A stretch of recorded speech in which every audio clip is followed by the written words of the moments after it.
Hello guys, ayan, good news. Sa naghahanap ng murang pabahay, meron kami dito sa Burbank Village, sa Lipa, Batangas. Ayan, ang ganda po nating location.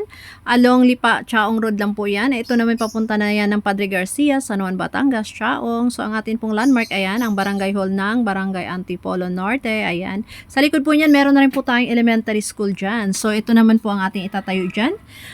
Na murang pabahay, socialized townhouse na may lot area na 31.6. So, ito po yung ating turnover. Ang ating pong turnover ay birth type dahil napakamura lang po ng ating bahay. Sa halagang 1.6 lang and 2.5 ang monthly equity. So, depende po sa unit na mapili nyo. So, ito po yung ating CR. Hindi ng ating monthly po kay Pag-ibig dito ay grabe, ang mura, 3.9 lang po.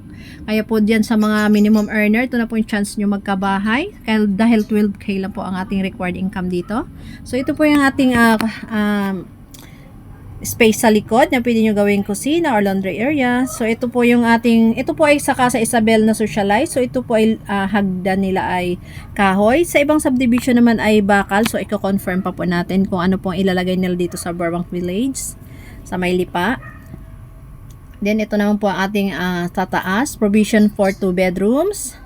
Yan, pwede nyo extend yan sa harap. Pwede nyo gawing terrace yan. Ito naman yung sa taas ng kusina.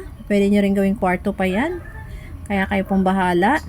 Ito pong napakaganda mag-reserve po habang pre-sealing pa po dahil napakamura po ng ating equity. Dahil kung RFO na po ang hanapin nyo, usually wala na po ang bakante dahil nag-equity na lang po ang mga buyer and waiting for takeout.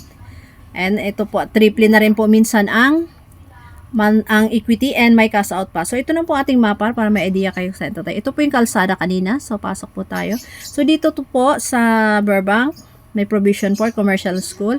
And ito po ay halos 88%. Ang ito tayo po dito ay townhouse na 36 na 7,000 ang monthly. So ito lang po yung naka-dark ang murang pabahay na itatayo na 3.9 ang monthly. So kaya habol na po kayo. Baka maubusan kayo ng unit. PM na lang.